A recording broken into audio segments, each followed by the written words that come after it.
Jadi alhamdulillah tanpa membuang masa, sebelum saya membuka bicara, saya akan memperkenalkan dengan lebih detail lah ahli forum pada malam ini.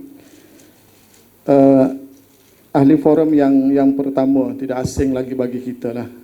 Tidak asing lagi bagi kita. Walau bagaimanapun kita akan sebut jugalah sedikit biodata berkaitan dengan Profesor Datuk Seri Dr. Awan Sarian.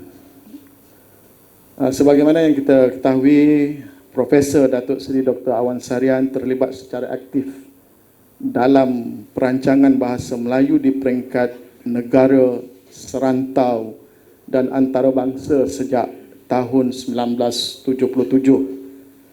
Selepas memperolehi ijazah daripada Universiti Kebangsaan Malaysia dan kemudian ijazah sarjana dan doktor falsafah daripada Universiti Malaya. Pada peringkat kebangsaan, beliau memainkan peranan sebagai perancang bahasa Melayu dalam aspek perancangan taraf dan perancangan korpus, menerusi kapasiti beliau sebagai pegawai kerajaan di Dewan Bahasa dan Pustaka Malaysia. Pada awalnya beliau sebagai pegawai penyelidik bahasa dan kemudiannya sebagai pegawai penyelidik bahasa kanan, seterusnya pengarah Jabatan Bahasa, Timbalan Ketua Pengarah Dasar dan akhirnya pada tahun 2012 dilantik sebagai Ketua Pengarah Dewan Bahasa dan Pustaka. Beliau telah diberi kepercayaan yang tinggi dalam pengkhususan kepakaran dan mendapat pengiktirafan di pelbagai peringkat kebangsaan dan serantau. Beliau telah dilantik sebagai penyandang kursi pengajian Melayu di Beijing yang pertama pada tahun 2008 sehingga 2011 dan kali kedua pada tahun 2016 sehingga 2018. Beliau dianugerahi oleh Universiti Pengajian Asing Beijing sebagai Profesor Kehormat Pengajian Bahasa dan Budaya dan daripada The World Academy of Art California, Amerika Syarikat sebagai Doktor Kehormat Falsafah. Selain perunding pakar asing universiti-universiti, Republik Rakyat China yang menawarkan program ijazah pengajian Melayu, kini beliau adalah pengerusi Lembaga Pengelola Dewan Bahasa dan Pustaka dan pengarah Institut Alam dan Tamadun Melayu ATMA Universiti Kebangsaan Malaysia. Ahli panel kita yang kedua iaitu yang tidak asing lagi untuk kita, selalu kita lihat di media, iaitu Datuk Dr. Abdul Basir Abdul Rahman, merupakan pengerusi Yayasan Pondok Sungai Durian yang juga salah seorang pensyarah Kolej Universiti Islam Ismail Petra. Sering menggunakan nama gelaran Abu Anas Madani.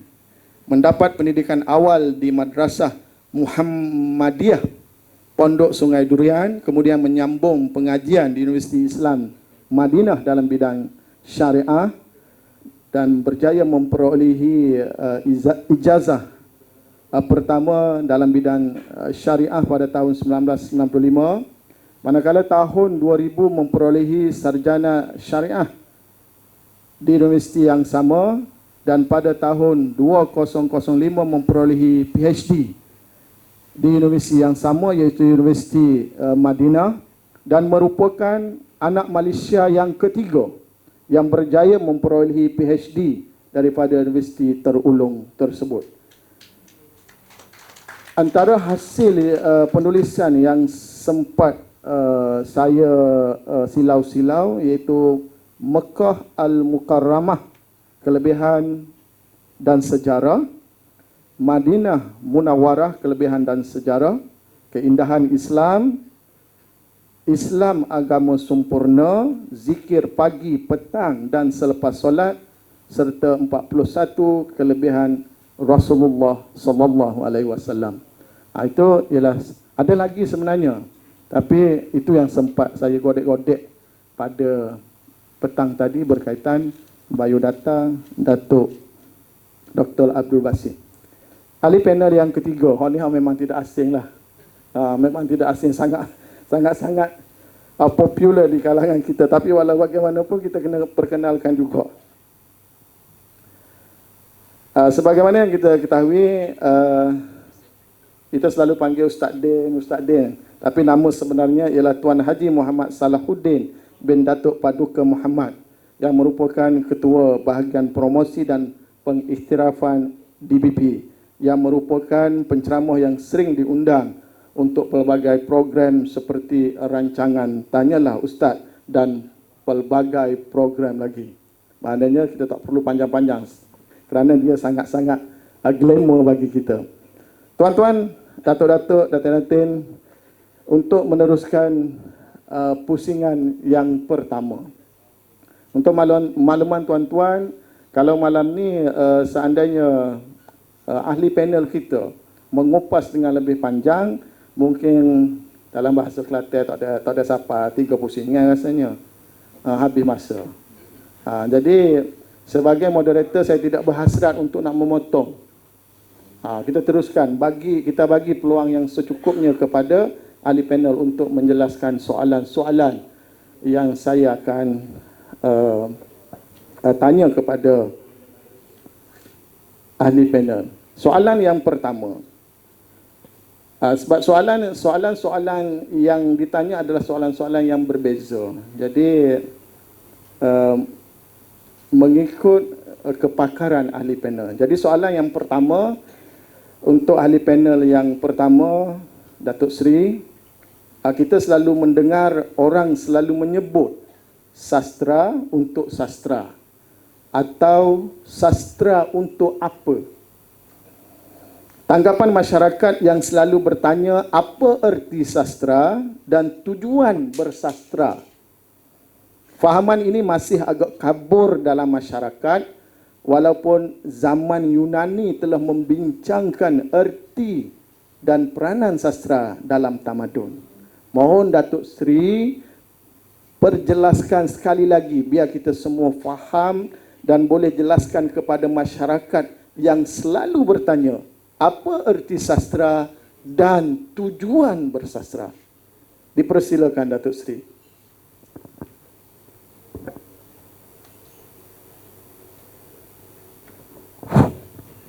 Bismillahirrahmanirrahim. Alhamdulillahirabbil alamin wa nasta'in. Salatu wassalamu ala asyrafil anbiya'i wal mursalin wa ala alihi wa sahbihi ajma'in. Assalamualaikum warahmatullahi wabarakatuh. Terima kasih yang berbahagia Saudara Pengerusi, Saudara Kamu Zaman Ismail, sahabat saya Datuk yang berbahagia Datuk Dr. Abdul Basit bin Abdul Rahman. Saya selalu tersilap menyebut Datuk Basit Samad Abdul Samad kerana kemerduan suara qari itu.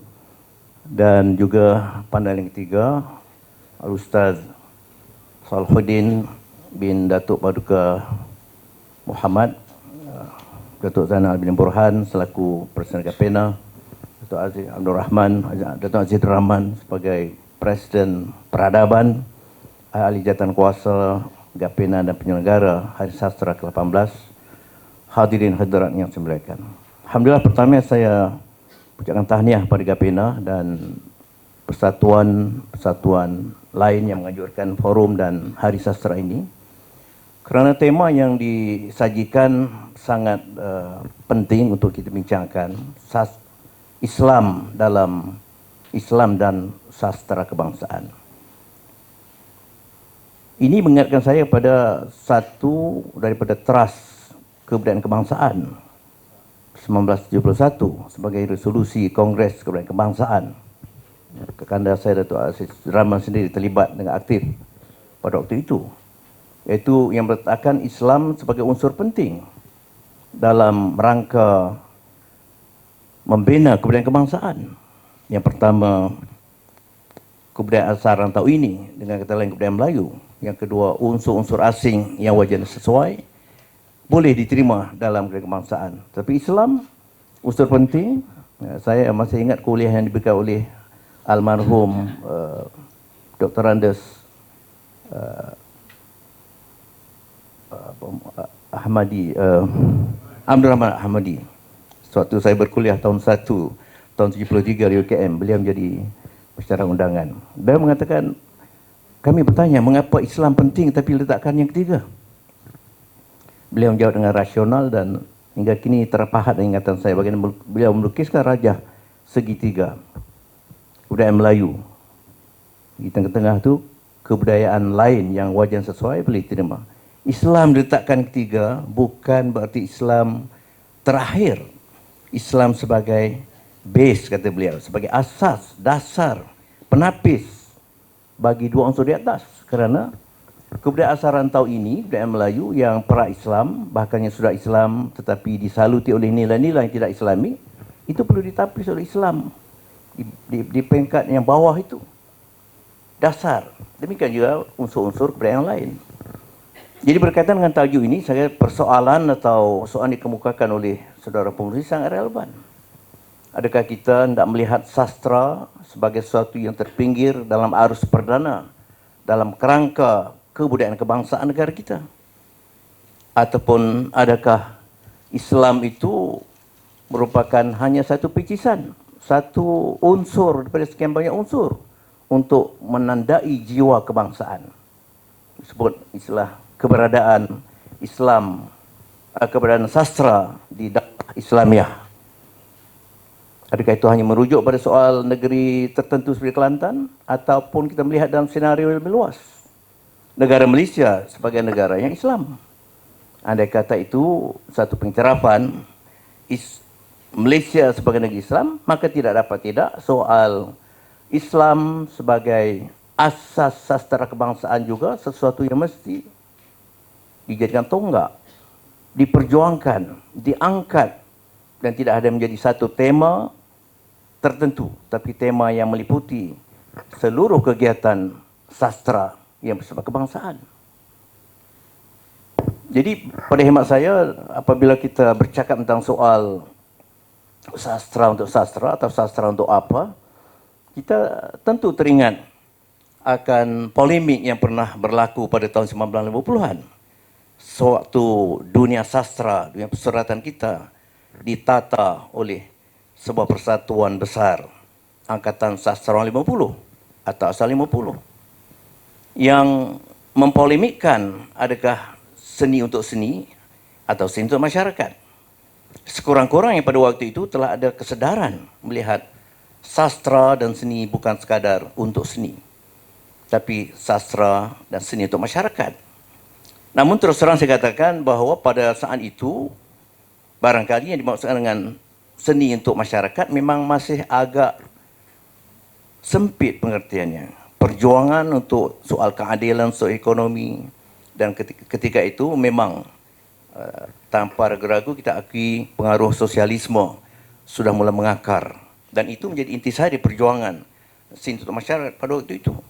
Tetapi sekurang-kurangnya, telah wujud suatu kesedaran bahawa seni dan sastra bukan semata-mata untuk seni ataupun sastra.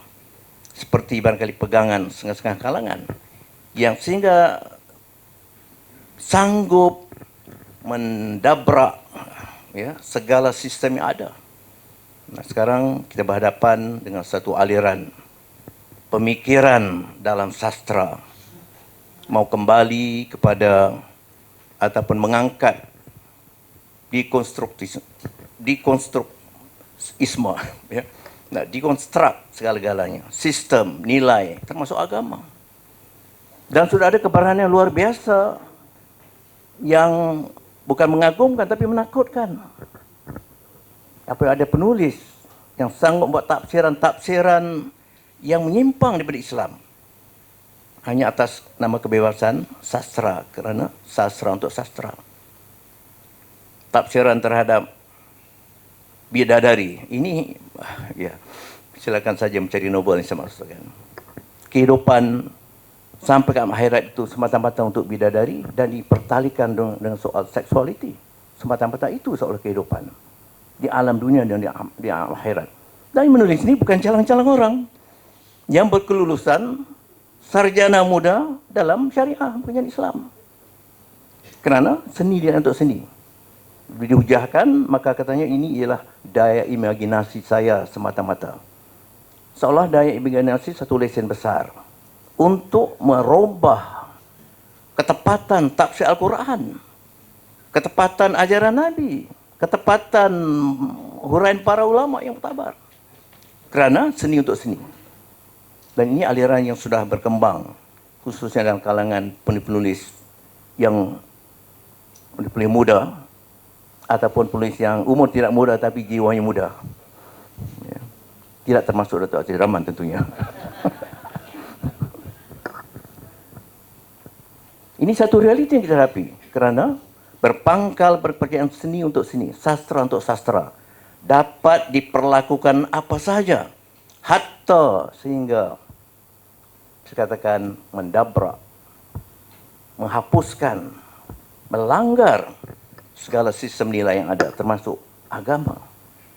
Jadi kalau ini berlaku dan diizinkan berterusan, maka pada hemat saya, soal Islam dan sasar kebangsaan akan menghadapi satu cabaran besar.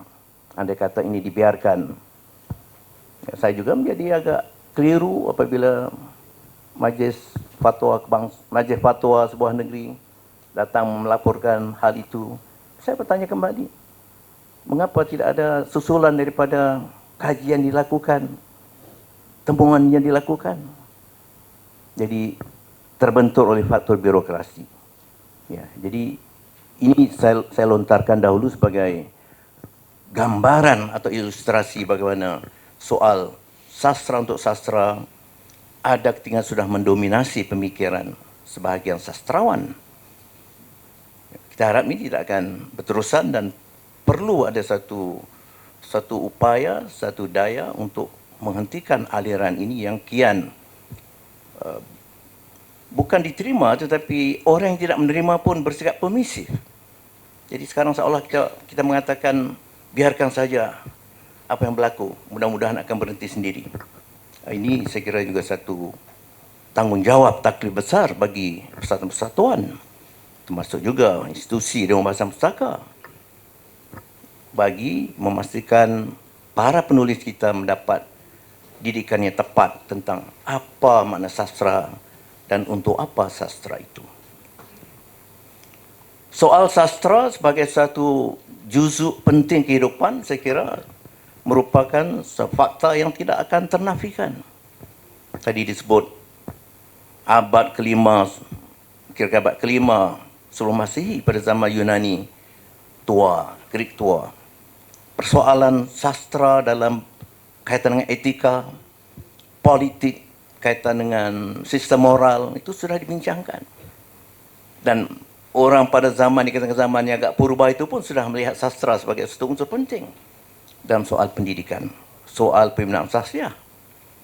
Jadi apabila sekarang berlaku sastra seolah tidak ada peranan penting dalam soal pendidikan pembinaan sastra, artinya orang zaman sekarang jauh lebih mundur daripada orang pada abad 5 sebelum Masihi yang sudah melihat sastra sebagai unsur pembinaan sastra. Apatah lagi dalam Islam, walaupun pra-Islam kita ketahui syair-syair diperlakukan sebagai suatu wasilah yang juga menyimpang, ya, seperti yang telah pun dijadikan amaran oleh Allah dalam Asy-Syu'ara. Tetapi dalam zaman sudah Islam, syair diislamkan bukan saja soal bentuk, tapi yang lebih penting soal rohnya itu, kandungannya diislamkan dan menjadi wasilah bagi pembinaan tamadun yang penting. Dan meresap juga dalam perkembangan sastra di alam Melayu. Tokoh Hamzah Pansuri sebagai contoh, turut menggunakan syair sebagai medium untuk menyampaikan dakwah. Soal akidah, syariat, bahkan tasawuf, itu dibincangkan juga melalui syair. Raja Ali Haji yang terkenal dengan Gurindam 12 juga menggunakan sastra, puisi Gurindam untuk menyampaikan hal ehwan berkaitan dengan soal kehidupan duniawi dan ukhrawi. Tiap-tiap patah perkataan yang saya teliti dalam Gurindam 12, tidak ada satu pun yang putus daripada rantaian yang berkaitan dengan soal akidah, soal syariah. Dan inilah saya kira peranan sastra dalam konteks kita bercakap tentang Islam dan sastra kebangsaan. Maka itu dalam zaman sekarang, pada hemat saya, kita tidak patut bersikap permisif, tidak patut bersikap laissez-faire dengan pengertian terbuka segala-galanya untuk apa saja kemungkinan. Maka soal sastra kebangsaan, dulu timbul polemik tentang apa ciri sastra kebangsaan yang oleh almarhum Profesor Emeritus Tan Sri Ismail Hussein. Ciri terpenting bahasa Melayu. Nah, itu pun menjadi persoalan. Mengapakah karya sastra dalam bahasa lain tidak boleh dianggap sastra kebangsaan? Ini tentu terkait dengan soal dasar bahasa kebangsaan. Yang dikatakan bahasa kebangsaan itu bahasa Melayu. Maka ciri-ciri kebangsaan adalah disampaikan dalam medium bahasa perdana. Bahasa Melayu sebagai bahasa perdana. Dengan tidak ada maksud menafikan peranan dan sumbangan bahasa-bahasa lain dan sastra dalam bahasa lain. Itu tetap disuburkan. Tetapi dalam kerangka membina makna sastra kebangsaan. Soal bahasa kebangsaan. Soal nilai Islam sebagai kandungan. Maka itu terkait dengan pertanyaan. Saya bersyukur kerana pengurusi tidak akan menghentikan saya bercakap. Ya. Kerana terkait dengan soal sastra untuk sastra.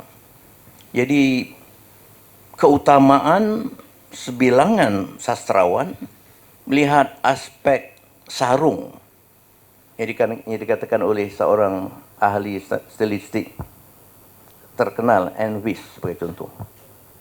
Melihat sarung lebih daripada isi. Jadi saya tidak ada masalah tentang soal kita hendak berbicara dan panjang lebar tentang soal kehebatan penggunaan dikatakan alat-alat stylistic devices. Tak ada masalah. Cakap tentang rima, cakap tentang diksi, cakaplah tentang segala alat stylistik, tidak ada masalah. Tetapi itu bukan satu-satunya dan bukan tujuan utama sastra. Ahli-ahli falsafah sastra mengatakan yang penting dalam sastra ialah perutusannya, mesejnya melalui alat-alat, gaya, bahasa dan penyampaian yang tentu indah. Yang oleh pemuisi yang biasa tentu ingat definisi atau ta'rif Coleridge tentang puisi, apa katanya? The best words in the best order.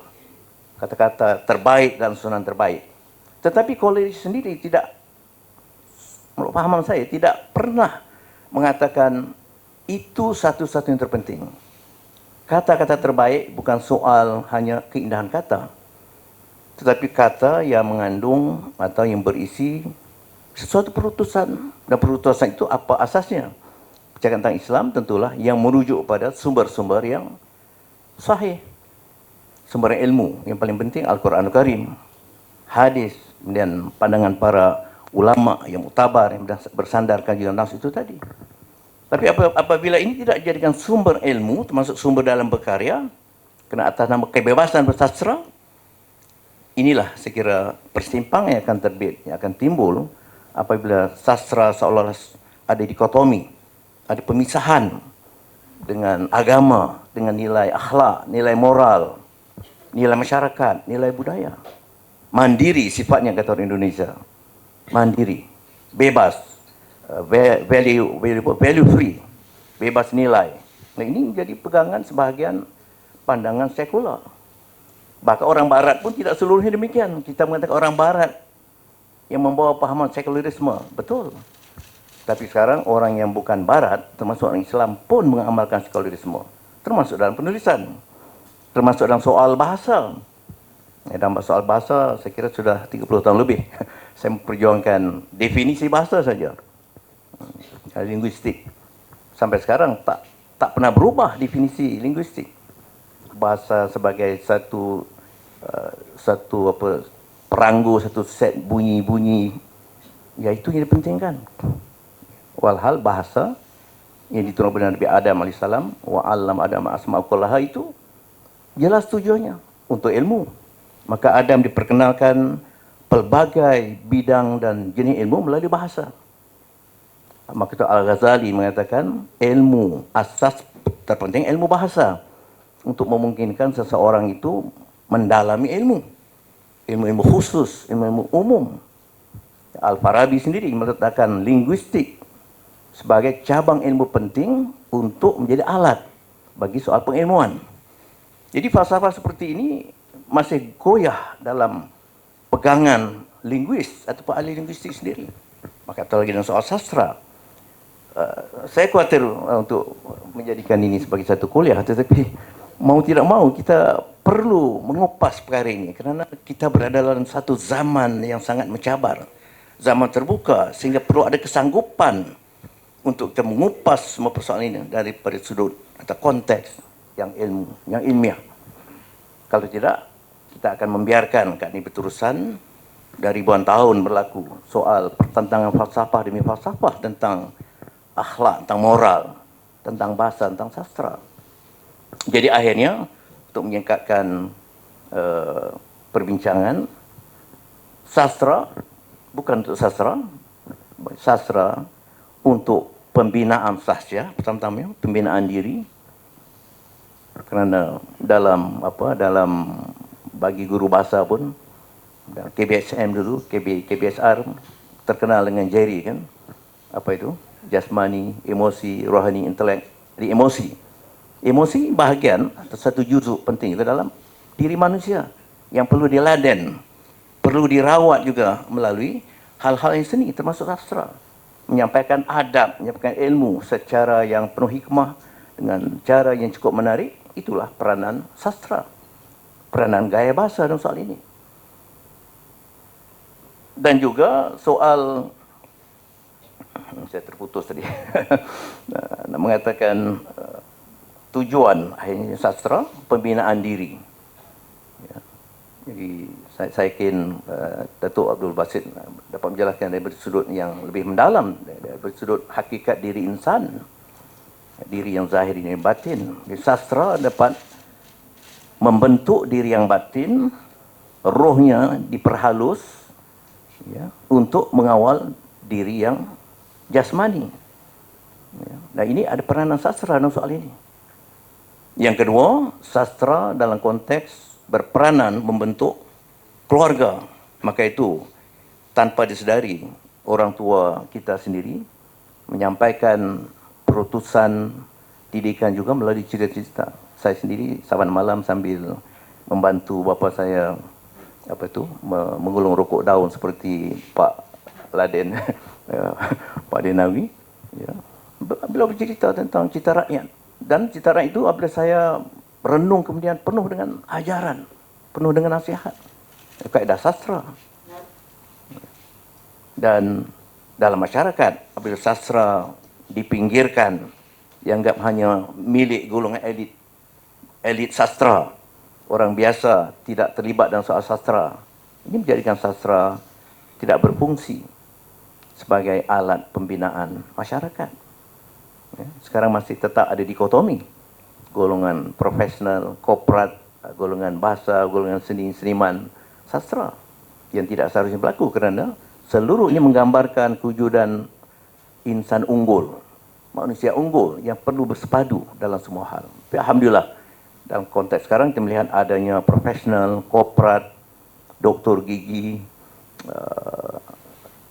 pakar-pakar sains, ahli kejuruteraan juga terlibat dalam penghasilan karya sastra. Ini satu trend, satu kecenderungan yang perlu kita galakkan, memperbanyak halayak yang dengan pengertian yang terlibat dalam menghasilkan karya sastra dan juga halayak yang menjiwai menghayati sastra. Dan akhirnya tentulah soal kenegaraan, peranan sastra dalam bidang negara. Andai kata sastra itu berjaya dijadikan wasilah untuk membina adab, maka di Dewan Mulia tidak tertimbul bahasa yang tidak mulia. Saya kira ini mudah dipahami. Parlimen dikatakan Dewan Mulia, tapi bahasanya banyak yang tidak mulia. Artinya sastra belum berhasil menghaluskan jiwa, menghaluskan pribadi dan akhlak sebahagian, tidak semua lah.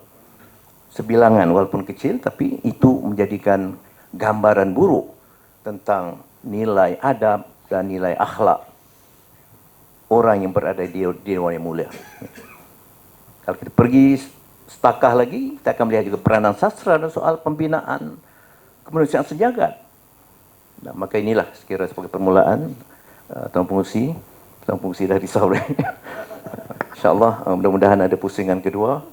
Kalau Datuk Basit tak cakap 2 kali ganda pada saya lah. Terima kasih. Assalamualaikum warahmatullahi wabarakatuh. Okey, terima kasih kepada Datuk Seri atas penjelasan persoalan yang sering bermain di fikiran kita, iaitu apa erti sastra dan tujuan bersastra. Jadi kita dah faham lah sekarang. Tapi semasa Datuk Seri bercakap tadi, ada beberapa perkara yang mungkin saya pun juga tertanya-tanya tentang daulah. Jadi seolah-olah memberi sesuatu perkara baru bagi saya. Jadi bersesuaian dengan ahli panel yang kedua yang ada ni, maka saya terus tanyalah. Yang pertama, mungkin ada dalam kalangan kita yang belum memahami apakah maksud daulah Islam dan bagaimanakah sebuah daulah Islam berdasarkan Al-Quran dan hadis atau sunnah. Pohon penjelasan Doktor. Silakan. Bismillahirrahmanirrahim. Alhamdulillahi rabbil alamin wa bihi nasta'in ala umurid dunya waddin. Wassalatu wassalam ala al-mab'uthi rahmatan lil alamin nabiyyina Muhammad wa ala alihi wa sahbihi ajma'in. Allahumma 'allimna ma yanfa'una wa dhakkirna ma nasina wa anfa'na bima 'allamtana wa zidna ilma wa la haula wa la quwwata illa billahil 'aliyyil 'azim wa ba'd.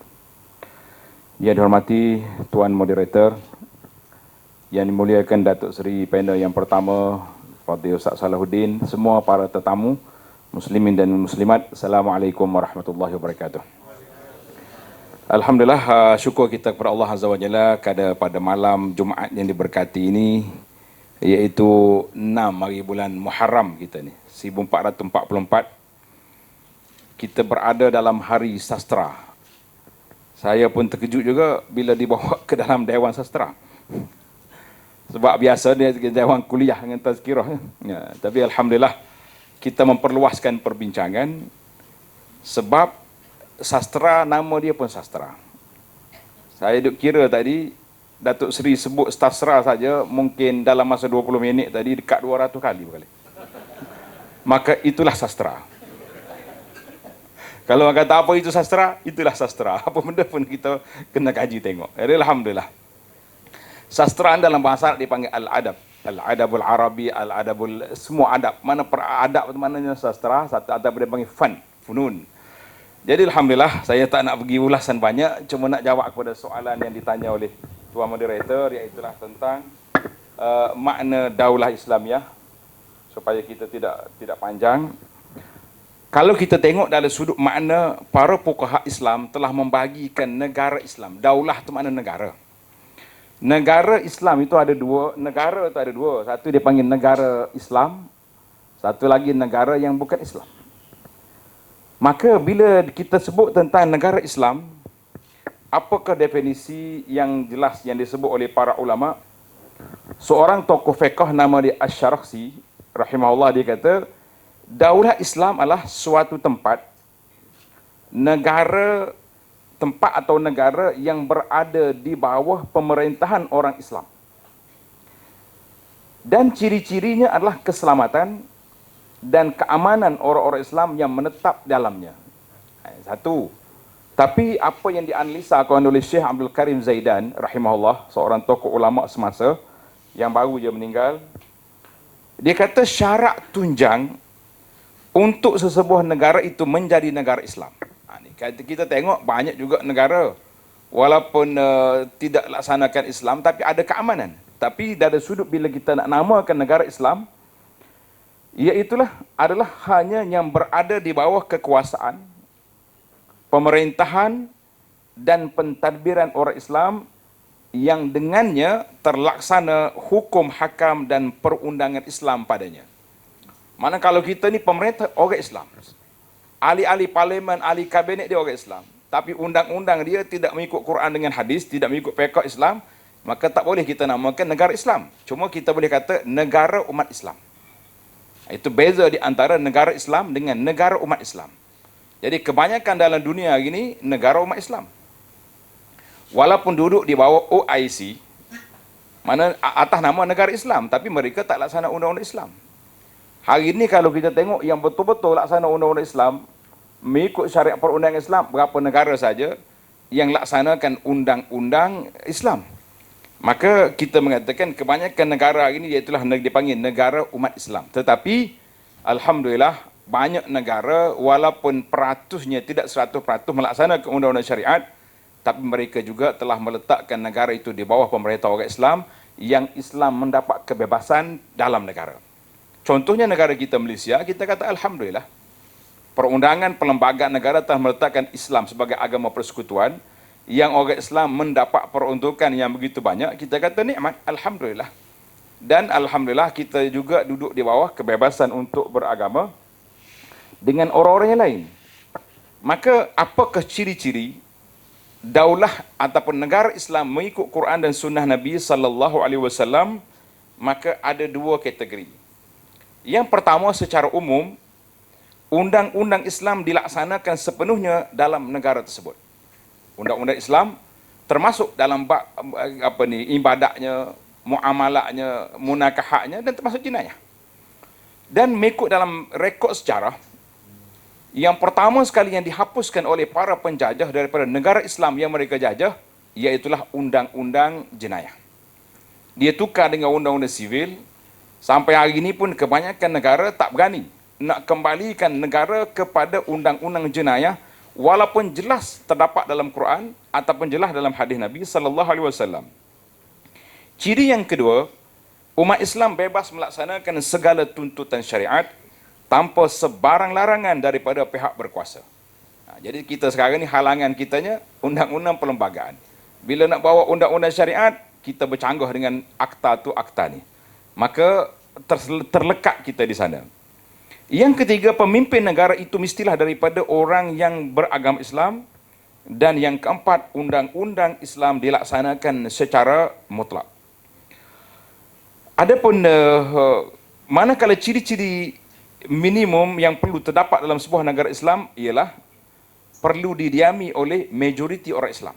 Bermakna dalam negara Islam ada orang zimmi, ahlu zimmah. Kita aja dengarkan dia panggil ahlu zimmah ni, makna orang yang bukan Islam, non-Muslim dalam negara Islam. Tak ada masalah. Walaupun Nabi SAW bina negara Islam di Madinah secara totalnya, tetapi ada orang Yahudi. Ada orang yang bukan Islam. Cuma bila Yahudi itu buat masalah, buat perangai yang tak baik, anda dah sebut dalam buku saya yang disebut oleh moderator tadi, Madinah Munawwarah, Kelembagaan Sejarah. Tuan-tuan dan puan-puan yang nak pergi ke Mekah Madinah tu kena cari buah-buah buku ni. Ngepek sikit tak apa tak. Sebab kalau tak baca rugi. Duduk di Mekah tak baca sejarah ni rugi. Di antara Yahudi yang kacau Bani Qainuqa, Bani Nadir dan Bani Quraizah. Mereka yang kacau, kita tak ada masalah. Sampai hari ini penguasa Arab Saudi mengekalkan sebuah kota besar, istana besar kepunyaan Ka'ab bin Ashraf, si Yahudi yang jahat di Madinah. Kota dia masih ada. Mungkin Datuk dah pergi. Kalau yang tak pergi lagi, mari kita pergi sekali. Sama ada saya bawa atau Ustaz dia bawa. Dua-dua kita pergi insya-Allah. Kita pergi. Dia panggil umrah dan jejak sirah. Kita pergi melawat tengok bagaimana mereka di sana. Yang kedua, ketua negara dan timbalan adalah mesti beragama Islam. Pentadbiran negara perlu dikuasai oleh umat Islam. Syariat Islam bebas dilaksanakan oleh umat Islam dengan penuh keamanan.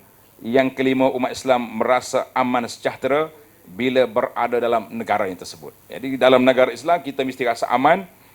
Adapun ciri-ciri negara Islam, ciri-ciri yang disebut sebagai daulah Islamiah, yang pertama, menegakkan syiar Islam dalam kehidupan seharian masyarakat. Di antara syiar yang besar yang kita nampak, sebagaimana Allah Ta'ala sebut dalam suratul Hajj ayat 4, allazina immakkannahum fil ardi aqamus salah. Orang yang kami beri kekuasaan kepada mereka, mestilah mendirikan solat. Jadi alhamdulillah, kita hari ini dalam bab solat, tidak ada halangan. Yang berhalangannya, Qawi. Covid yang mari baru ni, tutup habis segala masjid. Nah, sehingga ada seorang Arab, dia keluar satu khutbah. Saya terkejut khutbah dia Datuk Seri. Dia kata, syukran corona. Tajuk dia syukran corona. Kita kata syukran apa masjid tutup habis ni? Dia kata kita berjuang berpuluh-puluh tahun nak tutup tempat maksiat tak tertutup. Nak tutup dia tempat apa di kilang-kilang Arab tak tutup. Mari corona dia tutup habis. Maknanya corona itu gagah. Dia kuat. Jadi orang tanya, kenapa masjid tutup juga? Dia kata itu kesilapan kita sebab kita tak berani tutup tempat maksiat. Corona mari dia sapu semua sekali sampai masjid ditutup. Maka ciri-ciri negara Islam yang ada itu, yang pertama sekali, alladzina immakkannahum fil ardi aqamus salah. Mesti menegakkan syiar salat. Wa atawuz zakah, bab zakat. Dalam bab zakat, alhamdulillah, dalam negara kita ni sangat aktif dalam bab kutipan zakat dan juga penggunaan zakat untuk memakmurkan masyarakat. Wa amaru bil ma'ruf wa nahau 'anil munkar. Ini ada ciri-ciri yang kena ada. Yang kedua, menegakkan sistem perundangan Islam dengan pelaksanaan yang adil dan saksama tanpa mengira bangsa, pangkat ataupun kedudukan. Contoh yang diberi, sebagaimana seorang perempuan Makhzumiyah yang mencuri. Jadi orang bimbang kena potong tangan. Maka para sahabat duk bincang, siapa yang boleh bercakap dengan Nabi SAW tentang nak melepaskan Makhzumiyah ini daripada dipotong tangan. Jadi orang kata tak ada orang lain dah, kecuali cucu angkat kesayangan Nabi, nama dia Usamah. Minta Usamah pergi bercakap. Bila Usamah pergi bercakap, Nabi SAW marah. Nabi kata, binasanya orang dulu apabila orang yang besar-besar di kalangan mereka buat jenayah, lepas. Yang kecil-kecil, kena. Ini prinsip kita. Yang ketiga, melahirkan masyarakat yang penyayang dan bersaudara. Ini ciri negara Islam, kita mesti lahirkan masyarakat yang bersaudara, masyarakat yang berpenyayang. Sebagian dalam hadis Nabi SAW, al-muslimu akhul muslim, seorang Muslim itu menjadi saudara kepada saudara Muslim yang lain. Yang keempat, negara Islam menjadi pusat untuk penyebaran dakwah Islamiyah, khususnya kepada rakyatnya sendiri dan kepada orang-orang yang belum Islam. Ini dia antara ciri-ciri ringkas. Tuan-tuan boleh tengok dalam apa yang ditulis oleh Syekh Abdul Karim Zaidan rahimahullah ta'ala dalam beberapa kitab dia tentang negara Islam. Mana bila kita sebut kata daulah Islamiyah, maka kita tahulah satu pemerintahan yang bermodelkan apa yang dibawa oleh Nabi SAW, kemudian mari Khulafah Ar-Rashidin, kemudian Khilafah Al-Amawiyah, Al-Abbasiyah, dan yang terakhir Utsmaniyah yang jatuhnya di akhir kerajaan Sultan Abdul Hamid yang terakhir pada 1924 jatuhnya Khilafah Utsmaniyah. Kemudian tertinggal lagi hanya beberapa tempat saja yang masih lagi kekal dengan undang-undang syariat, di antaranya penguasa tanah haram, pemerintah dua tanah haram masih lagi melaksanakan undang-undang hudud, undang-undang syariat, walaupun ada perkara-perkara yang tertentu kita mengatakan negara itu masih ada dan dia tidak dijajah. Itulah secara ringkas huraian kita tentang masalah daulah Islamiyah. Wallahu alam. Okey, terima kasih kepada Datuk Doktor. Dia macam kena je. Yang pertama, ahli panel yang pertama menerangkan erti sastra dan juga tujuan bersastra. Selepas itu kita masuk kepada daulah. Jadi tugas Ustaz Din jadi payah pula kan nak soal tu. Jadi kita nak tanya ahli panel kita yang ketiga, sejauh mana perhatian pemimpin Malaysia terhadap keberadaan sastra di negara kita? Dan sastra dah ada, erti dah ada, daulah dah ada, setakat mana?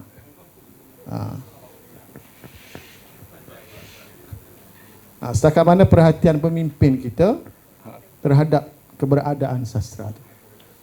Dia silakan. Bismillahirrahmanirrahim. Innal hamdalillah nahmaduhu wa nasta'inu wa nastaghfiruh. Wa na'udzu billahi min shururi anfusina wa min sayyiati a'malina. May yahdihillahu fala mudilla lahu wa may yudlil fala hadiya lahu. Asyhadu an la ilaha illallah wahdahu la syarika lah wa asyhadu anna Muhammadan abduhu wa rasuluh. Amma ba'd.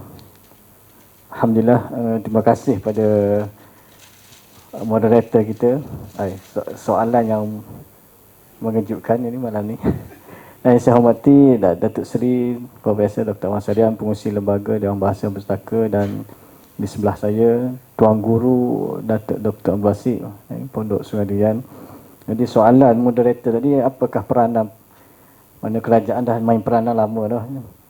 Kalau tidak ada Dewan Bahasa dan Pustaka ni, itu tanda pemimpin kita prihatin tentang perjuangan bahasa, sastra dan penerbitan ni, semua itu dah diambil perhatian daripada awal oleh pihak kerajaan kita dan pemimpin kita. Cuma untuk kita faham di sini adalah tentang peranan masing-masing. Mana rumah dah ada, cuma cara kita nak menghidupkan rumah yang telah dibina tu, apa yang perlu diisi untuk kita menghidupkan. Sebab tu kalau kita lihat daripada awal lagi kita telah dididik untuk menghayati, mengenal tentang bahasa dan sastra ni bermula daripada kecil lagi kita diperkenalkan.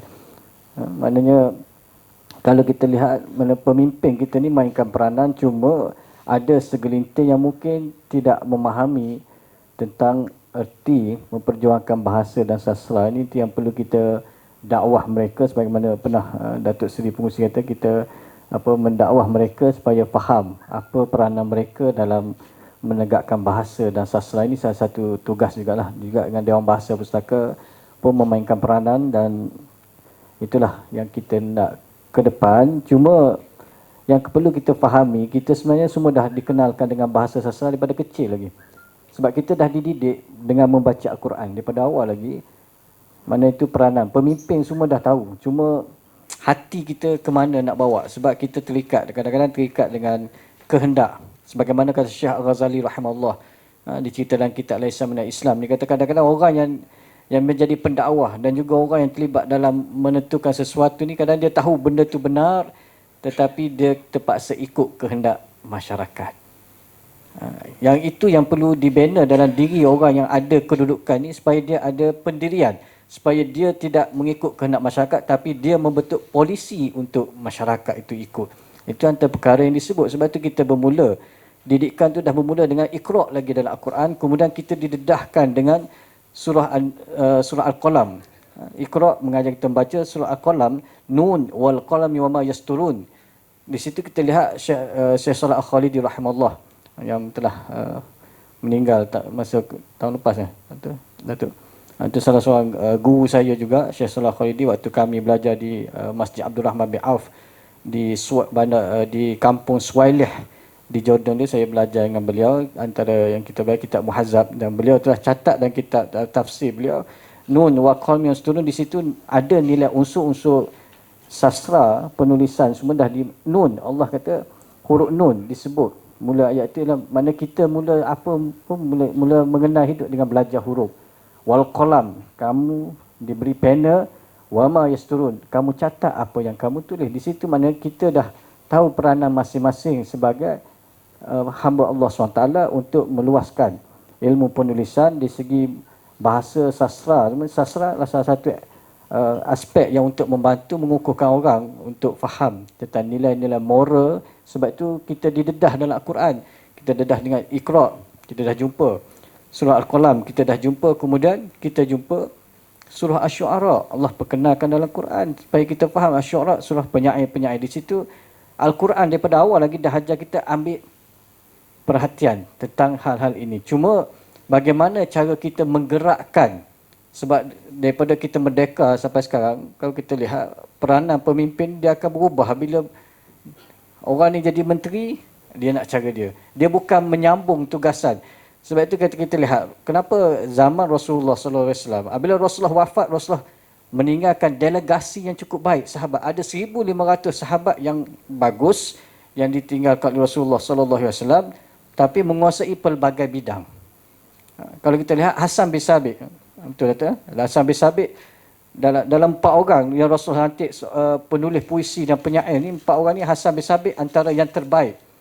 Rasulullah letak bawah Rasulullah. Setiap kali berlaku serangan daripada pihak Quraisy Mekah, Rasulullah kata, wahai Hasan, kau jawablah serangan mereka dengan syair-syairmu untuk mematahkan hujah mereka. Mana di situ dilihat ada peranan pemimpin perlu perlu bersama dengan pihak ini untuk membantu. Mana masyarakat kadang-kadang boleh faham, ada yang minat dari segi sudut bahasa yang baik ini, boleh mendidik mereka untuk faham, Islam mengajar begini.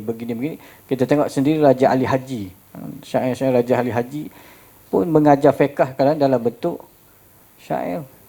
Ada bentuk yang dia tulis bab fiqh pun dia buat dalam bentuk bahasa yang cukup indah. Mana di situ kita lihat macam moderator tanya ni, peranan pemimpin kita sebenarnya kita kena dakwah lah. Dengan sekarang ni Perdana Menteri kita Datuk Seri Ismail Sabri pun mengambil perhatian dalam hal ini, maka kita dekati dan kita sampaikan dakwah kita dengan baik. Sebagaimana saya lihat sekarang Datuk Seri dan peranan Dewan Bahasa dengan pihak pengurusan Dewan Bahasa dan kita semua yang ada dalam Dewan ini mesti main peranan. Bukan kita menyerang sesama kita, itu bukan istirahat. Yang mana Datuk Dr. Basit tahu istirahat ini ada golongan yang penyair. Sebab tu ya bila kita lihat dalam surah Asy-Syu'ara tu dia kata tentang penyair ni, sebab tu Allah buat dua bandingan. Kalau ayat akhir ayat 224 sampai akhir ayat surah Asy-Syu'ara tu Allah bagi ada penyair yang baik, penyair yang tidak baik. Di situlah peranan kalau ada ihtiraj. Ihtiraj ni yang suka menimbulkan provokasi. Itu antara yang tidak disukai oleh Allah SWT. Dan Nabi sendiri sebut, memang kita tulis benda baik tapi kita provokasi kepada pemerintah atau provokasi sama kita atau provokasi kepada Dewan Bahasa dan Pustaka. Contoh, ini pengarah saya pun ada, Dr. Hazami.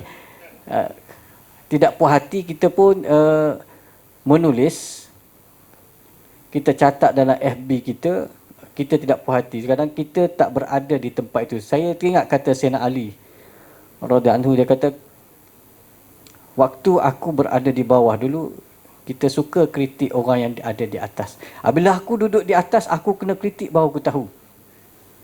Jadi sebelum nak kritik Dewan Bahasa dan Pustaka ni, nak cuba duduk dalam Dewan Bahasa, rasa macam mana jiwa orang Dewan Bahasa bila dikritik, sebab anda tidak berada dalam tempat yang membuat polisi, yang membuat peraturan. Jadi kita berada di luar, yang tidak pernah terjun dalam gelombang yang kami hadapi. Bukan saya nak bela Dewan Bahasa, tapi nak cerita apabila tanya peranan pemimpin, pemimpin dah bagi, dah ada satu agensi Dewan Bahasa Pustaka ini peranan untuk membantu, tetapi jangan kita kata oh Dewan Bahasa kena bantu kami je, yang lain tak bantu. Tak, kami ada ramai kawan.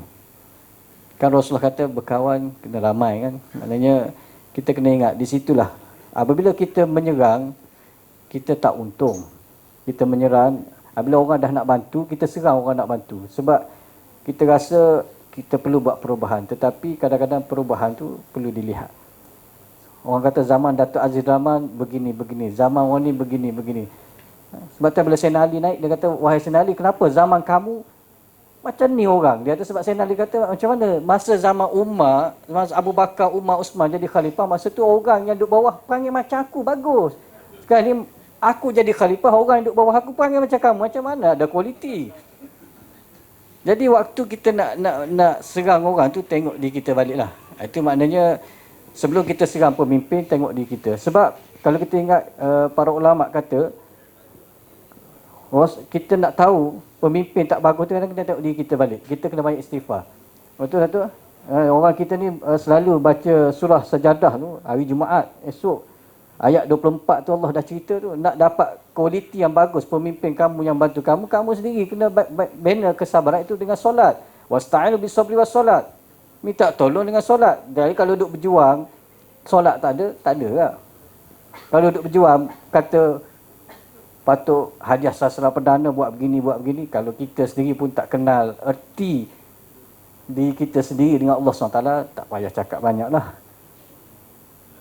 Mana kita hanya bercakap di atas pena, kena ingat, kalau pergi pada istiraj, kalau Datuk ingat, kita alam akhir, Syah Arifi bercerita tentang golongan yang Allah murka, bangkit di pada mahsyar nanti, antara ini Al-Muqtab wan Namam dan juga Iftiraj ni termasuk dalam golongan ini, antara 7 golongan yang Allah murka di pada mahsyar, yang menulis benda yang baik tapi niat untuk menyakiti hati sesama Muslim, walaupun benda itu benar, tetapi apabila kita dengan pemimpin ni atau yang menggerakkan urusan membantu pihak pemimpin dan agensi yang ditugaskan, hendaklah bertemu 4 mata untuk berbincang. Itu yang Islam ajar. Sebab kita bercakap ini, hari sastra ni lebih pada daulah Islamiah, bercakap daulah Islamiah. Tapi di mana Islamiah kita? Kita mempertikaikan panel-panel yang dilantik semua tu, semua sebenarnya kita sendiri tak tengok diri kita. Kadang-kadang kita nak komen orang tu, tengoklah diri kita. Kalau kita cakap tentang nilai wang, sedikitnya kerajaan beri pemenang-pemenang ni lawang. Kalau zaman Umar bin Abdul Aziz ni rasa kena marah ni. Ya, Datuk rasa waktu Umar bin Abdul Aziz naik jadi khalifah, apa dia buat? Dia tengok juga geng-geng penyair ni. Cuba tengok dalam sirah. Penyair yang nak ongkos yang banyak ni, dia panggil. Sebab dia buat senarai pada PA dia, yang ini jangan benar jumpa saya. Sebab dia buat puisi syair ni nak pump saya kan. Supaya saya bantu dia. Jadi kata saya nak, Umar bin Aziz kata apa, bagi yang bagus-bagus masuk. Tiba-tiba seorang tu terlepas masuk, jumpa pemimpin. Dia kata, saya ni ada buat satu puisi untuk Umar bin Aziz. Umar bin Aziz kata ginilah, hari ni duit saya sendiri, saya tak ambil duit kerajaan, 90 dinar, saya bantu awak banalah kehidupan yang baru. Berhentilah jadi orang yang macam ni. Saya tak nak orang yang macam ni dalam memperjuangkan bahasa dan sastra. Jadi kita dalam perjuangan, sebab Sayyidina Umar kata, aku perhati kau lama. Umar bin Aziz kata, masa aku belum naik khalifah aku dah perhati kau. Ni kerja kau memang macam ni lah. Mesti kau tiap apa-apa mesti engkau nak habuan kau. Bukan kau perjuangan syair, puisi yang engkau buat bukan kerana Allah SWT, tetapi untuk diri engkau. Jadi itu kadang-kadang sebelum kita marah pada pemerintah, marah pada agensi yang diamanahkan oleh pemerintah, marah juga pada diri kita sendiri.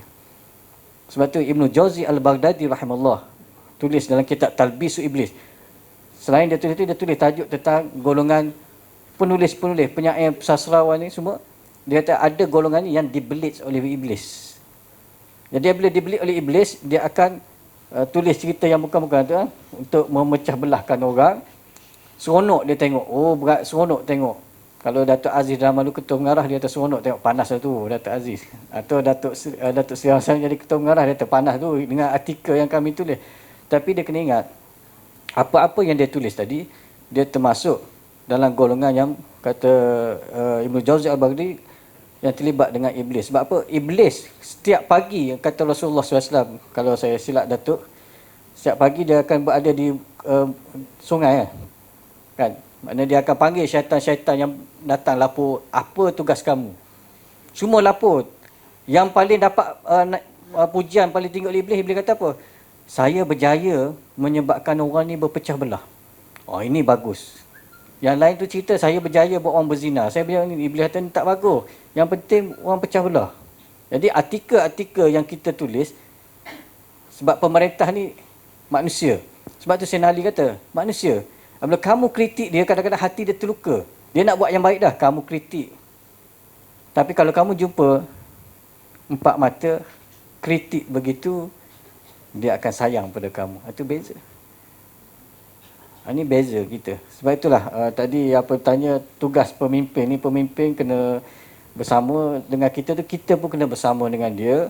Walaupun ada benda yang kita rasa tak boleh bersama, tapi kita pakailah kaedah yang ditulis oleh Syekh Rashid Ridha. Kita saling bekerjasama dalam hal yang kita sepakati dan kita saling memahami dalam hal yang kita berselisih. InsyaAllah kita boleh bergerak dengan baik. Tapi kalau kita seronok tengok orang lain rasa panas, kita tak dapat jadikan sastra untuk menyatukan orang. Sebab tugas tu kita dah belajar daripada kecil lagi, Iqra, kita dah dikenalkan benda yang baik oleh Allah Subhanahu Wa Taala. Itu sedikit sebanyak tuan moderator, sebab dua-dua tokoh kita dah bercakap dengan lebih. Saya ni penghujung. Okey, terima kasih Ustaz. Tadi bukan soalan provokasi tadi tu. Dan soalan untuk pusingan kedua pun bukan provokasi. Okey, kalau kita lihat masa dah sekarang ni dah nak 10.30 dah. Baru pusingan pertama. Jadi soalan untuk pusingan kedua ni. Ini bukan soalan provokasi Datuk Seri ni. Kita sering mendengar karya sastra, bukan karya ilmiah, namun mempunyai wasilah penyampaian ilmu. Yang pertama, bagaimana hendak membuktikan hal ini? Dan juga satu lagi soalan untuk Datuk Seri jawab, iaitu ada orang orang selalu memperkatakan, ada orang yang selalu memperkatakan seolah-olah karya sastra ni menjadi milik para elit je, para elit sastra saja. Tidak merakyat, dikatakan gagal untuk pembinaan insan.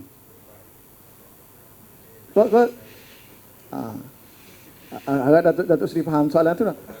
Yang pertama ialah karya tu tidak ilmiah, dia kata, namun mempunyai wasilah penyampaian ilmu. Bagaimana benda tu nak dikatakan mempunyai wasilah penyampaian ilmu itu? Dan soalan yang kedua lalu, iaitu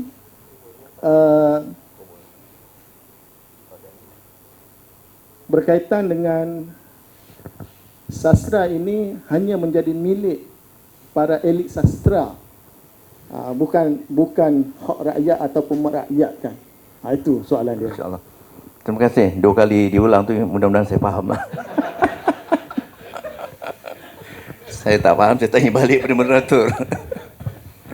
Ya, saya kira ini berkaitan dengan perbincangan kita dalam yang pertama tadi. Perbincangan tentang soal matlamat dan tujuan sastra. Adakah sastra hanya untuk menimbulkan keseronokan? Tak dinafikan, sastra memang satu benda alat hiburan, tapi hiburan dalam kerangka yang terkawal. Bercakap tentang soal daulah Islamiah ini tentulah dalam kerangka hiburan yang berlunaskan asas-asas syarak, yang syar'i. Bukan hiburan yang melulu, hiburan yang sekadar memenuhi tuntutan hawa. Jadi, kalau sastra bukan sekadar alat hiburan, artinya ada peranan penting, sumbangan penting sastra dalam soal ilmu. Maka itu pada hemat saya, walaupun sastra dikaitkan dengan soal estetik, soal keindahan, tetapi kandungannya itu tidak sepatutnya mengabaikan soal ilmu. Maka itu sastra yang bermutu, biar bagaimanapun, hendaklah bersumberkan ilmu. Tetapi kita faham bahawa dalam kehidupan manusia, ilmu disampaikan dengan pelbagai cara. Bagi golongan ilmuwan, golongan cendekiawan, golongan sarjana menyampaikan ilmu dalam bentuk tulisan ilmiah, dalam bentuk wacana ilmiah, dalam bentuk ceramah ilmiah. Tetapi ilmu juga dapat disampaikan dalam bentuk yang di luar kerangka wacana ilmiah. Maka ini peranan sastrawan yang diinagurahi oleh Allah, kemampuan luar biasa menyampaikan ilmu dalam bentuk yang disaluti oleh nilai estetik, nilai keindahan. Dan ini suatu anugerah besar bagi saya, pada sastrawan, pada orang yang dikurniai bakat untuk menulis. Barangkali untuk menjadi sarjana, menulis laporan ilmiah daripada kajian lapangan, kajian kepustakaan, diolah dalam bentuk tulis ilmiah, itu tidak sesukar orang nak menyampaikan ilmu dalam bentuk yang bernilai estetik. Inilah kehebatan pada saya, para sastrawan, anugerah Allah yang cukup besar yang mesti kita manfaatkan. Kalau kita sekadar dapat meraihkan perasaan, sentimen seseorang, menghiburkan seseorang, sekadar itu, maka sastra menjadi sesuatu yang tidak fungsional. Nah ini, ya barangkali kalau saya cakap ini ada orang kata ini golongan moralist, bercakap tentang soal moral. Ini bukan soal sastra, ini soal patutnya dia berada di pentas politik, dia patut berada di pentas ilmu kenegaraan. Tapi bagi saya itu yang saya katakan, abad 5 sebelum Masehi, orang Yunani yang dikatakan pada zaman yang agak purba sudah mula berfikir dalam peranan sastra. Mereka mengetengahkan ilmu retorik. Retorik balaghah ke bahasa Arab ni atau apa? Balaghah. Sudah wujud. Retorik bukan untuk retorik. Walaupun ada penyelewengan yang dilakukan, golongan sufasta'iyah, golongan sofis yang menyalahgunakan retorik untuk tujuan pembohongan, tujuan pendakwaan palsu. Itu memang berlaku sampai sekarang. Itu tradisi yang dianut oleh sebahagian peguam. Membuat hujah-hujah palsu hanya macam kemenangan kerana kehebatannya. Dan ini sesuatu yang tidak berakhlak. yang barangkali juga sebahagian terbabit dalam soal pengkaryaan. Itu saya katakan tadi, apabila seseorang itu disiasat, dipanggil, mengapa kamu menulis begini, hujahnya mudah saja, oh itu hanya imajinasi saya. Walaupun imajinasi itu menyentuh sosok-sosok tertentu. Saya mengatakan, orang yang membaca itu memahami bahwa itu ditujukan kepadanya. Dengan dakwaan-dakwaan yang palsu, dengan dakwaan yang sangat buruk tentang akhlak orang berkenaan. Nah, ini kemampuan sebahagian penulis, kemampuan sebahagian sastrawan mengimajinasikan lebih daripada yang sebenarnya berlaku. Ya, ini sesuatu yang real yang berlaku. Barangkali hanya dalam forum ini saya tidak patut mendedahkannya secara rinci, tapi ini yang sedang berlaku dan sedang ditangani. Ada karya yang membuat dakwaan palsu dan menggunakan nama-nama watak yang wujud dalam satu komuniti hingga menimbulkan perpecahan, menimbulkan kesangsian, menimbulkan keraguan dalam kalangan komuniti itu. Adakah orang ini benar demikian? Tokoh ini benar demikian? Demikian buruk akhlaknya? Akhirnya berlaku perpecahan seperti yang dikatakan oleh Datuk Abdul Basit dan juga Ustaz Salahuddin itu tadi. Jadi biar bagaimanapun pada saya ilmu mestilah menjadi satu sandaran paling asas untuk bersastra. Saya kembali tadi pada soal sarung dengan isi. Ini sudah diperdebatkan beratusan tahun, ribuan tahun oleh ahli falsafah. Ya, ahli bahasa juga. Kita memetik ahli bahasa, katakan pemuka linguistik moden lah. Ferdinand de Saussure, orang Indonesia Ferdinand de Saussure. Hubungan antara ini saya kata jadi kuliah pula, tapi terpaksa menyebut ini kerana kalau ini diabaikan, kita tak dapat melihat kerangka pemikiran sastra itu dalam konteks yang seharusnya. Jadi Saussure mengatakan hubungan the signifier dengan the signified sangat penting. Bukan signifier saja penting.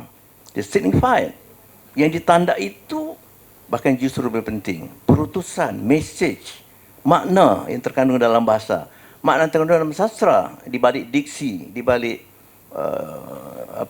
image, di balik metafora dan sebagainya. Bukan metafora sekadar metafora. Dan tentang ini saya selalu tertarik oleh pandangan Allahyarham Umar Yunus, seorang pengkaji sastra yang biarpun dalam keadaan tertentu kita juga keliru dengan kupasannya, tetapi dalam satu hal apabila beliau mengetengahkan sastra yang baik pada beliau bukan sekadar sastra yang indah plus hiasan. Maknanya tampak indah tapi hanya bernilai plus atau plus hiasan. Minus kata dia, minus fungsional. Tak ada fungsi keindahan itu. Dan ini bagi saya persoalan besar yang dikemukakan oleh Allahyarham Umar Yunus dalam konteks falsafah sastra, falsafah stilistik, falsafah gaya bahasa. Adakah keindahan untuk keindahan atau keindahan yang fungsional, yang ada fungsi tertentu? Ini persoalan besar yang pada saya masih disertai oleh pemimpin sastra, pemimpin sastra, sarjana sastra, pemimpin persatuan, kerana kita hendak memimpin kalangan karyawan ini ke arah yang lebih hala tuju yang jelas, kerana sastra bukan untuk sastra. Jadi tentang ini barangkali ada singgungan yang tak dapat kita terima. Katakan sahabat kita Muhammad Abadi Hasan sebagai contoh mengangkat soal ilmu, sastra Melayu tidak berisi ilmu atau belum cukup berisi ilmu. Barangkali sanggahan beliau dengan nada yang suka diterima. Tetapi intipati pandangan beliau itu pada saya ada relevansinya. Ada pertalian dengan soal yang diterima oleh pengurusi tadi, soal ilmu. Betul, barangkali cara sahabat kita Abadi Hasan mengkritik itu mungkin dengan cara yang suka diterima. Tetapi kita ambil intipati idea dasar beliau bahawa sastra mesti bertunjangkan ilmu. Maka itu dituntut bagi sastrawan, dituntut bagi para penulis melakukan pemerolehan ilmu supaya sajian dalam bentuk sastra yang indah yang cantik itu sajian yang berlandaskan kebenaran, berlandaskan ilmu, berlandaskan sesuatu yang tidak pecah dengan hukum syarak, yang syar'i pokoknya. Dan ini, adakah ini idealisme yang kosong, suatu idealisme yang tak akan tercapai? Tak akan tercapai kalau kita mengatakan tak akan tercapai. Tapi kalau itu menjadi idealisme, menjadi tujuan kita bersastra, maka marilah kita bersama-sama menghidupkan sastra kita dengan berintikan ilmu. Dan ilmu itu, saya katakan sumber itu jelas. Sumber nas sudah tentu Al-Quran, hadis dan huraian para ulama yang mutabar, kitab-kitab yang dihasilkan oleh para ulama yang menjadi waris Nabi. Tetapi dalam keadaan sekarang kita dapati kecenderungan untuk lari daripada sumber-sumber itu. Kerana kata, oh ini konvensional sifatnya. Sebagai sastrawan, sebagai orang yang kreatif, inovatif, kita mesti mencari sumber ilmu di luar kerangka itu. Ini pemikiran yang sedang berkembang. Bukan saja dalam dunia barat, dalam dunia Islam sendiri. Maka itu di Mesir, seorang pengkaji, seorang Perancis, siapa nama, Wilcox, telah menggunakan bahasa dan sastra untuk tujuan hegemoni, tujuan penjajahan. Dan ini sudah dihuraikan oleh para sarjana Islam, bagaimana bahasa digunakan sebagai alat penjajahan. Apa kaedahnya? Kaedahnya dijauhkan masyarakat Islam daripada fusaha, bahasa Arab yang baku, yang standar, yang ilmiah. Dekatkan masyarakat kepada hanya penguasaan dialek. Dan ini menyebabkan akhirnya orang Islam di Mesir sebahagiannya jauh daripada Al-Quran, dan tidak menguasai bahasa, tak menguasai standar Arabi ataupun fusha, bahasa Arab yang baku itu. Al-Quran berdasarkan lughatul Quran, bahasa Al-Quran yang memang fusha. Dan ini telah menjadi satu bukan hipotesis, suatu dapatan kajian oleh sarjana Islam terhadap proses sekularisasi di Mesir melalui bahasa. Ini tidak berarti saya menolak kajian dialek, tidak sama sekali. Saya bahkan mendorong Dewan Bahasa sendiri pun mengadakan, sudah menerbitkan 14 kurang-kurangnya glossary istilah, glossary dialek-dialek yang ada di Malaysia. Itu dalam soal kita merakamkan hazanah kekayaan budaya kita. Betul, tak ada masalah. Tetapi kalau dipisahkan masyarakat daripada bahasa yang formal, bahasa yang baik, bahasa yang teratur, hanya penguasaan bahasa sehari-hari, bahasa kolokial, kesannya ialah akhirnya dan soal agama, masyarakat akan mula terhakis penguasaan bahasa untuk pemikiran agama, satu. Yang kedua, bahasa untuk ilmu yang tinggi. Ini yang terjadi sekarang. Mengapa orang lebih berminat membaca media sosial? Kerana bahasa yang santai, isi yang tak begitu berat, tak penting soal ilmu. Yang penting itu soal mengusik perasaan, dapat menjentik emosi. Dan ini yang sedang berlaku. Barangkali kurang disedari kerana hati dan perasaan kita terpaut dengan kaedah yang begitu. Tapi inilah peranan, saya kira peranan kita sebagai pemimpin sastra bahasa, supaya dapat membentuk acuan dengan tidak ada maksud kita hendak mengongkong kreativiti. Tidak ada sama sekali. Kreativiti tidak perlu dikongkong. Tetapi kreativiti berkembang, disuburkan, dimekarkan dengan menjadi sarung kepada satu putusan ilmu, kalau yang dikatakan oleh Tuan Moderator. Persoalan yang kedua, seperti yang saya sebut juga dalam yang pertama tadi, apabila manusia, insan dijadikan dengan suatu kesepaduan, diri yang zahir, diri yang batin. Dalam diri yang batin itu ada bukan saja soal akalnya, soal perasaan, soal nurani, soal kalbu, soal ya, pokoknya. Jadi apabila sastra dianggap sebagai suatu milik segolongan tertentu, dan ini menjadikan manusia tidak dapat menjadi manusia, kalau boleh saya katakan. istilah saya di dua tiga tempat, saya katakan sastra patut menjadi alat pemanusiaan manusia. Orang mengatakan sudah jadi manusia, kenapa nak dimanusiakan lagi? Karena sekarang sudah banyak manusia yang bukan manusia, bukan? Manusia tidak lagi menjadi wakil Allah di muka bumi. Khalifatul fil ardh, tak jadi. Allah mengatakan tugas manusia khalifah Allah menjaga alam sekitar, keseimbangan alam. Siapa yang menghancurkan alam? Bukan harimau, bukan gajah, bukan singa, tapi manusia. Menjadikan banjir yang tak sepatutnya berlaku, menjadikan keadaan bencana oleh tangan-tangan manusia. Maka ini peranan juga sastra dalam memanusiakan manusia bagi golongan yang rakus, menghancurkan keseimbangan alam. Juga dalam bidang-bidang lain, dalam bidang politik. Ya, apabila tidak kembali pada falsafah politik yang Islami. Kita membaca kamus-kamus sains politik, jelas. Apa makna politik dalam kamus-kamus barat? Politik, saya masih ingat kerana takdirnya saya juga pernah memberikan kuliah pada bakal-bakal guru suatu di UIA dulu. Jadi ada sosiologi politik juga kita ajarkan pada bakal guru. Politik bagi barat tidak lain daripada sebarang dan segala usaha untuk memperoleh kuasa dan mengekalkan kuasa. Itu timbul soal Machiavelli. Kaedah menghalalkan cara. Ya. Cara apa menghalalkan tujuan. Ya. Tujuannya untuk memperoleh kuasa dan mempertahankan kuasa. Maka soal nilai, moral, akhlak, ilmu tidak menjadi ukuran. Yang penting kuasa. Dan sudah mendapat kuasa, bagaimana nak mengekalkan kuasa. Nah, itulah timbul soal rasuah, soal membeli calon, membeli pengikut dan sebagainya. Dan ini yang saya katakan perlu dimanusiakan.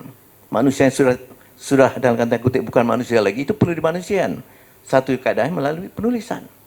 Dengan bukan soal pembongkaran untuk mengaibkan, tetapi pembongkaran dengan pengertian menyedarkan masyarakat, menyedarkan pemimpin, menyedarkan diri kita sendiri. Kebejatan, kebobrokan ini perlu diatasi. Satunya melalui sastra, kerana tidak mungkin semua boleh melalui khutbah. Khutbah Jumaat tidak akan dapat mengubah seluruh minda masyarakat. Ada peranan khutbah Jumaat, ada peranan ceramah, ada peranan kuliah. Tapi ada juga peranan sastra dalam membentuk manusia supaya jadi manusia. Jadi, oleh sebab itu tidak patut ada pemisahan sastra ini hanya milik orang yang ditakdirkan berijazah sastra, yang berminat saja. Artinya pada hemat saya semua manusia sepatutnya punya minat, kecenderungan kalau tidak bersastra dengan kepentingan menghasilkan sastra, berminat untuk menghayati, memanfaatkan karya sastra bagi meningkatkan sasya, meningkatkan kepribadian sebagai manusia. Jadi demikianlah sekira Tuan Pengerusi barangkali dapat menjawab. Kalau tak dapat menjawab, mungkin Tuan Pengerusi perlu membantu menjawabnya. Terima kasih. Okey, terima kasih Datuk Seri. Kalau Datuk Seri tadi sebut, iaitu tidak menjadikan karya menimbulkan keraguan ataupun idealisme kosong, sepatutnya membentuk acuan. Jadi saya nak tanya kepada ahli panel yang kedua, keberadaan sastra dalam daulah Islam, apakah konsep sastra yang diterima dalam Islam dan daulah Islam? Dan bagaimana usaha yang perlu digerakkan dalam menentukan sastra dan daulah Islam sentiasa relevan dan terjaga? Dipersilakan. Bismillah, alhamdulillah, wassalatu wassalamu ala rasulillah wa ba'du. Terima kasih kepada Tuan Moderator. Kita berpindah kepada ciri-ciri sastra yang diterima dalam Islam. Maknanya sastra ini satu kesenian. Dia panggil fan. Seni itu memang diterima. Maka dalam kita tengok dalam penulisan dalam dunia Islam ni ada dua. Satu dia panggil syair, satu dia panggil nathar, mana tulisan biasa. Jadi ada orang yang bila sebut tentang syair, mungkin dia allergic. Sebab banyak kali, kalau kita belajar dalam ilmu tadabbur Quran, Allah nafikan, Nabi bukan syair. Laisa bi syair. Dan banyak ayat Quran yang menafikan Nabi bukan syair. Kenapa? Sebab itu adalah merupakan tuduhan asas. Kalau tuan-tuan dan puan-puan baca Quran, kita kumpulkan tuduhan yang dibuat oleh kafir terhadap Nabi sallallahu alaihi wasallam, salah satu daripadanya syair. Maknanya dia ke Nabi ini sebagai ahli sastra, sebab tu dia boleh bercakap. Dia bijak bercakap walaupun Nabi tak menulis. Allah SWT tutup pintu awal-awal lagi. Kenapa Nabi kita bersifat dengan al-ummi? Ummi maknanya tak membaca, tak menulis. Saya sendiri walaupun bukan ahli sastra, tapi kalau orang terjemah al-ummi dengan nama Nabi yang buta huruf, saya rasa tak senang hati. Kenapa Datuk Seri? Sebab buta huruf ni mana orang tak cerdik. Nabi bukan tak cerdik, orang paling cerdik. Cuma dia tidak membaca, tidak menulis. Kenapa dia tak baca, tak menulis? Allah nak sekat tuduhan-tuduhan. Kalau dia baca, Nabi ni kita kata ulak buku lah dia ni. Baca kuat-kuat. Seminar sana, seminar sini. Convention sana. Dia kata, oh itu dia ahli teori, dia boleh buat. Ini tak membaca, tak menulis, tak mengembara. Tiba-tiba dia bawa satu ajaran yang pelik. Yang bahasa yang digunakan dalam Quran telah mengatasi semua kepakaran ahli-ahli bahasa, ahli sastra di zaman jahiliyah. Maka Allah Ta'ala nafikan daripada Nabi syair. Bukan syair, ini bukan syair. Dan memang ahli-ahli sastra yang dengar Nabi SAW bercakap, bila dia mari, dia kata laisa bi syair. Bukan, kita tahu. Dia tuduh Nabi gila. Dia kata lagi gila lagi jauh. Orang gila bukan cakap macam ni. Dia tuduh. Jadi tuduhan-tuduhan itu tidak kena. Maka di situlah kita mengatakan bahawa Allah SWT letak dua asas kepada sastra yang diterima dan tidak diterima. Tadi Ustaz dibaca ayat, sekali lagi tuan-tuan dan puan-puan, para peserta sekalian, kita kena tanda ayat ini. Ini dia panggil ilmu tadabbur Quran. Alhamdulillah, saya sejak PKP baru ni, kita buka kelas pengajian tadabbur Quran selepas solat subuh, musim PKP, sampai sekarang orang tak nak berhenti. Dia kata teruskan sampai khatam Quran.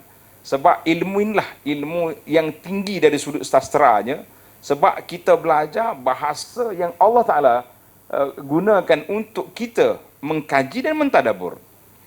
Maka dalam Quran Allah Ta'ala sebut dalam surah Asy-Syu'ara ayat 224, wasyu'ara yattabi'uhumul ghawun. Asy-Syu'ara yattabi'uhumul ghawun. Orang yang penyair-penyair itu diikuti oleh orang-orang yang lara ya. Ini kita bimbang hari ini. Ahli-ahli syair kita ni banyak yang lara. Cakap tak tahu apa, bersajak tentang apa benda yang kita nak cakap pun tak tahu. Sampai dia yang tahu, orang lain tak tahu. Alam tara annahum fi kulli wadin yahimun. Mereka duduk di sana sini, lembah sana sini. Annahum yaquluna ma la yaf'alun. Dia bercakap, dia berkata apa yang dia tak buat. Mana itu dia panggil duduk teori, duduk bersajak, duduk apa. Tetapi kita kena ingat, bukan semua itu yang salah. Yang salahnya asy-syu'ara yattabi'uhumul ghawun. Saya tengok dalam buku-buku sastra yang Melayu ke Arab, kadang-kadang tulisan tu banyak, tulisan tu besar, tapi nilai isi kandungan tidak membina masyarakat. Macam cerita-cerita yang pelik-pelik, buku-buku novel, buku cerita apa, kita kata kita nak suruh anak kita pegang buku novel pun kita takut. Jangan baca, kecuali novel yang dikeluarkan di DBP. Masa duduk betah di BP ni kena sebut juga, kata tak? Jangan tak sebut. Nanti Pani tak panggil dah, kata. Mana hak di BP dia ada kawalan. Kita nak keluar novel kanak-kanak, buku cerita kanak-kanak pun dia ada kawalan. Jadi kena penting. Kalau tidak, baca cerita tentang Sayyidah Aisyah radhiyallahu anha. Mari hari Asyura masuk penulis-penulis Syiah. Bahaya kita. Jadi kita kena ingatlah, makna kawalan-kawalan tu kita kena ada. Jadi alhamdulillah saya tengok penerbitan sastra yang dimain peranan oleh DBP ini besar. Kita kata jazahumullahu khaira, semoga dapat dikekalkan prestasi yang ada sekarang ni. Kita tak mahu ya syara DBP ini diikuti oleh orang-orang yang lara-lara yang tak ada kerja ya. Dia sebenarnya kalau kita nak tengok penulis-penulis dia mengikut kepada bi'ah suasana dia. Bi'ah suasana. Orang yang sebelum Islam, contohnya Sayyidina Hasan bin Sabit. Belum Hasan bin Sabit ni umur dia panjang. Mengikut ahli sejarah kata umur dia 120 tahun. Dia panggil mukhadram, dia hidup dua alam, 60 tahun zaman jahiliyah, 60 tahun zaman Islam. Zaman jahiliyah, dia hidup puji orang gitulah. Tapi bila mari zaman Nabi, bila dari Islam, dia mula tukar syair dia. Dia dipuji Nabi SAW cukup menarik. Dia kata apa? Saya baca dua syair. Wa ahsanu minka lam tara qattu aini wa ahsanu minka lam talidin nisa'u khuliqta mubarra'an min kulli aibin ka'annama qad khuliqta kama tasha. Wa ahsanu minka, orang yang lebih cantik daripada engkau ya Rasulullah tak pernah aku tengok. Wa ajmalu minka lam talidin nisa'u, orang yang lebih comel daripada Nabi tak pernah dilahirkan oleh seorang ibu. Sampai orang tanya dengan Yusuf, itu cerita lain. Nah, Hasan dia puji yang dia tengok. Dia tak kata Yusuf. Tengok gitu dia tak nafikan. Seolah-olah engkau ni lahir mengikut apa yang kau nak. Comel, tinggi, rendah, putih, hitam. Kita kata itu berbeza. Sebab itu kalau kita nak baca, tapi masa dah lewat. Seorang badui, dia ni, orang badui, dia akan bersyair mengikut suasana kawasan dia. Orang badui ni orang kampung, dia hidup dengan anjing, dia hidup dengan hayawan-hayawan dia. Tiba-tiba dia dibawa masuk dalam istana. Jangan bawa, kena bagi taklimat protokol dulu. Dia kata, bila dijumpa khalifah, dia kata apa? Anta kal kalbi fil wafa'i wal karami. Dia kata, tuanku ni, tuan lah, macam anjing. Dari sudut menjalankan tugas dengan baik, dan juga melaksanakan tugas dengan sempurna. Terkejut aja. Ana kal kalbi, membanding aku dengan anjing. Tengok, dia panggil suasana bi'ah, suasana keadaan. Maka, bila orang ni, raja kata gini, nampak tuanku nak marah, kata dia penasihat dia, sabar, kita bagi masa dia seminggu, dia menjalan dalam bandar, lepas tu kita masuk balik, apa yang dia akan sebut. Ini suasana. Mana kita kena hari ni, kalau ada penulis-penulis yang pelik-pelik, jadi perlu diberi motivasi, diberi kursus. Kita hidup atas dunia ni bukan nak puji wanita saja, bukan nak puji arak saja. Tak, pantai yang kita duduk ni pun PCB. Nama apa PCB? Orang-orang Kelantan hok lahir sebelum 90 dia tahu. Pantai apa ni? Apa benda Cinta Beraya? Ini ya kerja kita. Allah yang Tuan Guru ni Aziz rahimahullah ta'ala. Allah Ta'ala angkat darjat dia. Dia kata apa duk main cinta-cinta Beraya? Pantai cahaya bulan. Oleh kerana ada kaitan dengan bulan, bising dah sekejap. Biasalah dunia ni kan. Jadi kita panggil macam. Maknanya suasana yang berlaku. Jadi kita nak Allah Ta'ala sebut dalam ayat yang sama selepas daripada wasyu'ara yatamamun, Tuhan kata illal ladzina amanu wa amilus salihat, kecuali orang-orang yang beriman. Maknanya penyair-penyair yang beriman, alhamdulillah, zaman Nabi beberapa orang syair seperti Hasan bin Sabit, Ka'ab bin Zuhair, Ka'ab bin Malik dan beberapa orang lagi, terutamanya Abdullah bin Rawahah, sehingga ke Nabi bila Quraisy serang Islam, Nabi kata juhum, jawab balik sajak syair mereka. Tapi ingat, dia Quraisy, dia serang aku min Quraisy. Ini caranya. Aku Quraisy, yang serang aku tu Quraisy. Kalau mu nak serang balik, mu jangan guriskan Quraisy. Atau mu serang apa dia? Serang Abu Jahal ke, serang Abu Lahab ke, tapi jangan serang kabilah keturunan Quraisy sebab ana minhum. Aku betul. Itulah keluarnya kata-kata bahasa Melayu seperti menarik rambut dalam tepung. Maknanya pandai para sahabat ini. Ujuhum, Nabi kata serang mereka, malaikat akan bersama dengan kamu. Pernah Sayyidina Umar bila tengok sahabat-sahabat ni menyerang, dia kata diam. Nabi kata biarlah serangan mereka ini lebih tajam daripada tombak yang kita hulurkan. Maka kita mengatakan keberadaan sastra dalam Islam ini sangat-sangat besar, dan kita kena murni kan. Banyak penulis-penulis. Waktu saya budak-budak dulu, saya minat sastra. Majalah yang kita belajar daripada sekolah rendah lagi, majalah keluaran DBP ni, majalah pelajar, Dewan Pelajar, Dewan Siswa, itu baca belakang tu setiap bulan langgan. Kuat mengaji, baca buku-buku. Siapa cerita 1,000 satu malam saya khatam. Tapi kita kata, jahatnya khalifah ni. Bila kita besar sikit, bila kita kaji, kita kata Masya Allah, betapa banyaknya penulisan-penulisan ini yang perlu dimurnikan supaya kepahaman masyarakat tidak jadi seperti itu. Jadi sekarang ini pihak kawalan, pihak kerajaan perlu mengambil kawalan supaya penulisan-penulisan ini perlu diperbetulkan contohnya dalam majalah-majalah kita. Saya di antara penulis awal yang diberi kesempatan menulis dalam majalah Tamadun Islam.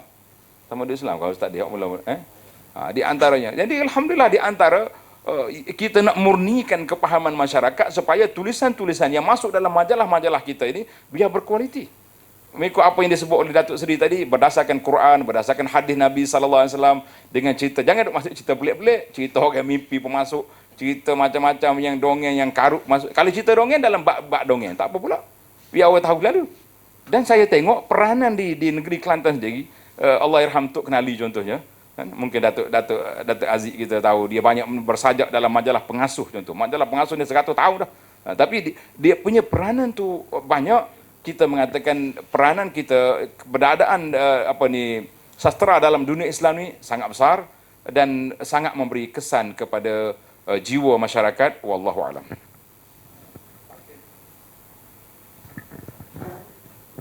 Okey, terima kasih Datuk Doktor. Soalan kepada Ustaz. Jadi rasa payah juga ni. Kalau dah peranan kerajaan dalam memurnikan karya.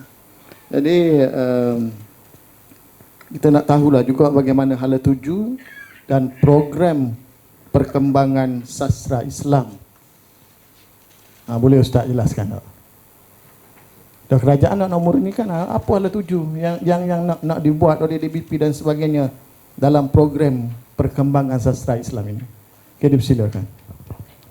Terima kasih. Soalan yang kedua ni, peranan dalam mengembangkan sastra Islam ni, sebenarnya bila kita bercakap tentang sastra Islam, sebenarnya DBP dah bergerak atas nama Islam lama dah. Sebab kita je letak label tu sebagai sastra Islam.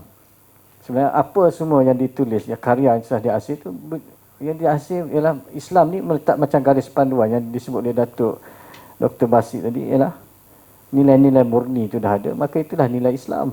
Maka kita gerakan-gerakan tu dah bergerak. Sebab itulah kalau kita lihat peranan yang dimainkan luas.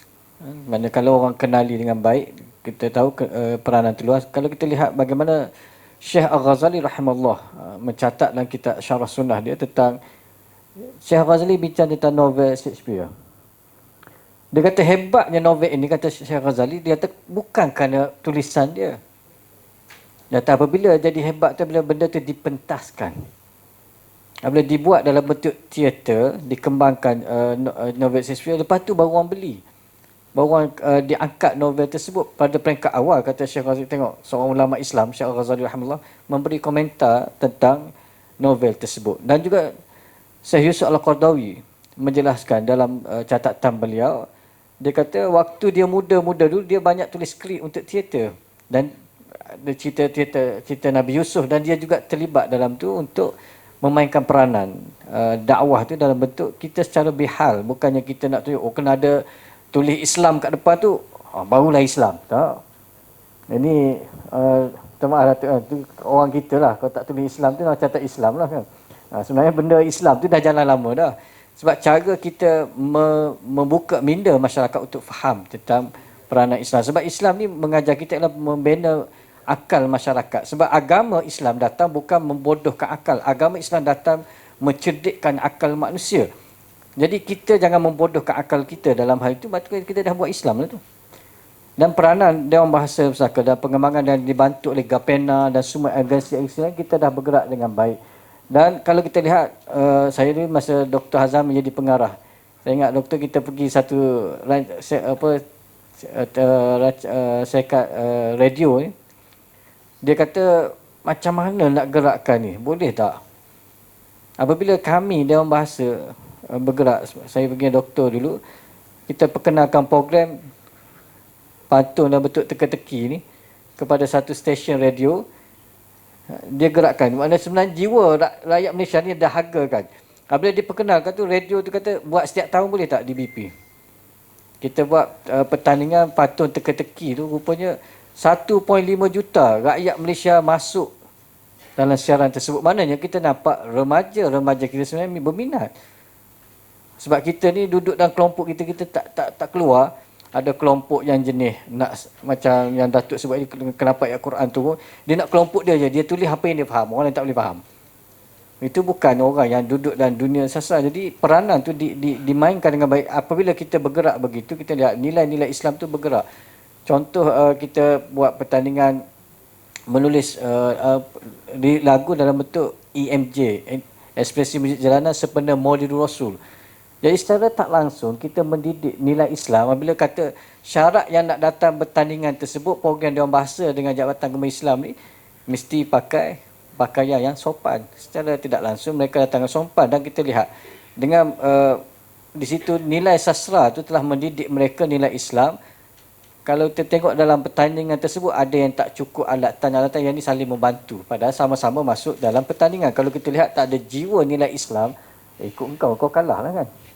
Tapi di situ maknanya peranan kerajaan, peranan agensi telah memainkan peranan dalam menyatukan, mendidik jiwa manusia. Bahawasanya sastra ada peranan untuk mendidik jiwa manusia yang menjadi lebih baik. Di situ maknanya nilai Islam dah ada. Mana tak semestinya disebut, oh ni Islam. Sila senaraikan senarai program Islam. Kalau nak senarai, semua Islam dah buat. Kalau orang tanya Kementerian Pendidikan, orang wakil Kementerian Pendidikan ada. Apa program Islam dibuat Kementerian? Daripada awal lagi dah buat Islam. Islam suruh mendidik orang. Cuma orang kita ni kalau tak sebut Islam, tak nampaklah ni. Ini betul yang perlu kita fahami. Sebenarnya itu satu label yang diletak supaya orang kata, oh ini nampak nilai Islam. Sebenarnya Islam tu dah lama dah diserap dalam program kita. Tapi kita tak perlu nak sebut nama tu sebagai satu jenama, oh ini malam puisi Islam. Padahal puisi-puisi yang bentuk jiwa yang memuji ketuhanan tu dah Islam lah. Nilai tu Islam mengajar kita untuk kenal Allah SWT. Sebenarnya benda tu dah bergerak lama dah, cuma tidak diletak namanya, jenamanya begitu. Tapi kalau nak suruh letak, kita letaklah jenama tu, nak suruh nampak ada nilai Islam. Jadi kalau kita lihat benda-benda beginilah yang perlu kita fahami secara bersama. Sebab itu kalau kita ingat waktu Syekh Ghazali rahimahullah, waktu di Mekah, depan anak murid dia nyanyi satu lagu. Sebenarnya lagu tu popular, dinyanyikan bentuk cinta. Kan? Tapi bila Syekh Ghazali nyanyi, anak murid kata, Syekh haram nyanyi lagu-lagu cinta. Dia kata sebenarnya awak salah terjemah. Saya nyanyi cinta saya. Jadi maksud saya cinta dengan Allah. Dan sini kata tadi, mana cara kita menterjemahkan makna tu atas diri masing-masing lah. Sebab tu Syekh Ghazali kata, jangan marah saya nyanyi tadi, saya menghiburkan diri saya. Sebab anak murid dia kata, ni lagu ni popular, penyanyi ni nyanyi untuk kekasih dia. Tu dia tuju ada kekasih dia. Saya nyanyi lagu dia tadi, saya tuju saya dengan Allah. Di situ mana nilai-nilai Islam tu. Takkan Syekh Ghazali kata nak kena sebut, oh ni lagu nilai Islam ni. Tak semestinya begitu. Mana cara kita bawa tu antara contoh-contoh yang ditunjuk oleh para ulama. Sebab tu Syekh Syekh Qadawi pun ada bercerita dalam kitab Al-Malamih, bagaimana nak ketengahkan sastra Islam ni. Tak perlu nak sebut atas nama itu, yang menyebabkan timbul ada setengah orang sensitif. Tapi kita bawa nilai yang menggambarkan agama kita mengajar manusia ke arah yang lebih baik. Itu antara perkara yang perlu kita fahami bersamalah. Sebab agama kita, dia mengajar benda yang baik dan mengajar mencerdikkan akal, bukan membodohkan akal kita itu. Okay, boleh moderator, saya rasa penghujung ni tak apa, pendek cakap.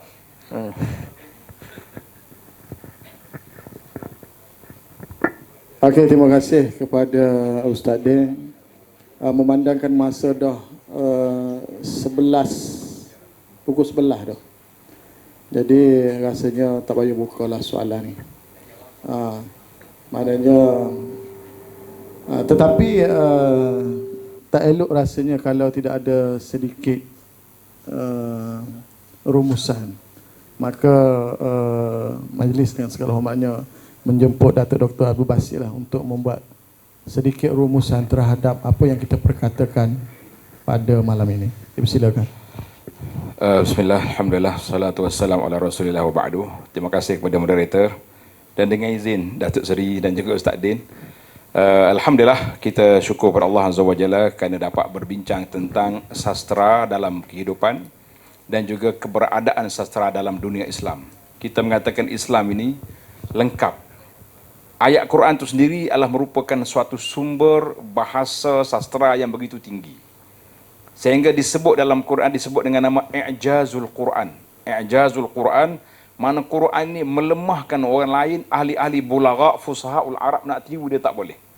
Namun begitu, dia menjadi sumber rujukan utama. Orang nak belajar bahasa, mesti kena mengaji, nak belajar Quran.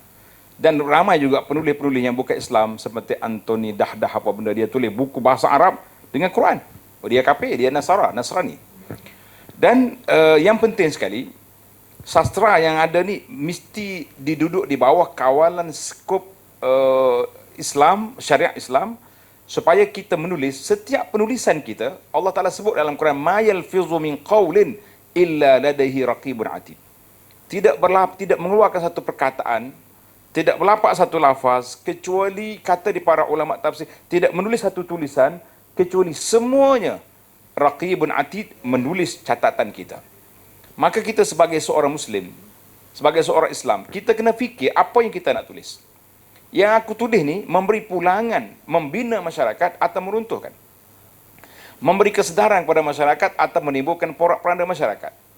Memberi satu ilmu kepada masyarakat ataupun sekadar suka-suka saja. Jadi kita sendiri yang boleh tulis, sehingga kan ahli-ahli fikir mengatakan suratan amalan yang kita nak baca di hadapan Allah Azza wa Jalla, kitalah penulisnya. Suratan amalan yang kita nak baca di hadapan Allah, kita penulis. Kita kena fikir, aku tulis ni aku nak baca depan Allah, malu ke tak malu? Ni tulis cerita-cerita novel yang karut, contohnya cerita-cerita lucah, cerita-cerita yang tidak bermoral, ataupun menulis cerita-cerita yang memfitnah orang. Sebab itulah kata orang, manusia yang bahagia, apabila dia mati, kebaikan dia tak mati. Manusia yang bahagia, dia mati, kebaikan tak mati.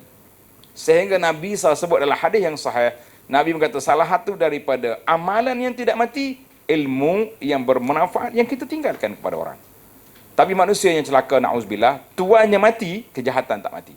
Orang duk baca, orang duk share, orang duk sebar, orang duduk bawa cerita-cerita yang kita ada, dia dalam kubur bergeluman dengan mungkar nakir, dan orang duk atas dunia duduk menyebarkan fitnah-fitnah yang kita timbulkan. Maka kita mengatakan kita bersastra, sastra kita kerana Allah Azza wa Jalla, sastra kita untuk membina masyarakat, sastra kita untuk mengharmonikan keadaan masyarakat. Kita mengatakan tuan-tuan dan puan-puan makjur akan mendapat pahala, sebagaimana Nabi mengiktiraf beberapa orang sahabat-sahabat sastrawan negara pada masa itu dengan gelaran-gelar yang baik dan juga mendapat pujian daripada Nabi sallallahu alaihi wasallam. Jadi mudah-mudahan kita bersastra kerana Allah, kita juga menjaga masyarakat ini kerana Allah, dan tulisan-tulisan kita akan menjadi pemberat pada timbangan kita di akhirat nanti, insya-Allah. Kerana itulah kata seorang penulis, Al-Khatib Al-Baghdadi rahimahullahu taala, seorang penulis, dia kata apa? Tulisan kita ni, apa yang kita tulis seolah-olah macam kita letak otak kita di atas satu bekas. Orang akan nilai di situ apa otak kita. Jadi sekarang ni kita nak tengok otak manusia ni senang ya. Buka Facebook dia tahu lalu. Dia ni kaki apa ni? Kaki ampu, kaki penasihat, kaki buat benda-benda yang tidak baik. Kita kata semuanya boleh dinilai daripada apa yang kita ada. Yang penting sekali, ayat yang saya sebut tadi, ma yalfizu min qaulin illa ladaihi raqibun atid. Tidak ada satu lafaz tulisan yang kita tulis kecuali di sana ada malaikat yang mencatat. Catatan suratan amalan yang kita nak baca depan Allah, kitalah penulis. Marilah sama-sama kita tulis apa yang baik, yang menyenangkan kita di dunia dan menyenangkan kita di akhirat. Terima kasih kepada DBP kerana menjemput saya sebagai salah seorang pembicara malam ini, walaupun kita bukan daripada ahli je. Mudah-mudahan ada manfaat walaupun sedikit. Aqulu qauli hadza, wassalamualaikum warahmatullahi wabarakatuh. Waalaikumsalam warahmatullahi taala wabarakatuh. Terima kasih kepada Dato' Dr. Abdul Basit atas rumusan tadi. Kita bersastra kerana Allah, kita mati, kebaikan tidak mati. Jadi terima kasih kepada ahli panel yang pertama, Profesor Dato' Seri Dr. Awan Sarian. Terima kasih kepada ahli panel yang kedua, Dato' Dr. Abdul Basit Abdul Rahman, dan ahli panel yang ketiga, Ustaz Din. Jadi saya serah balik kepada pengerusi majlis.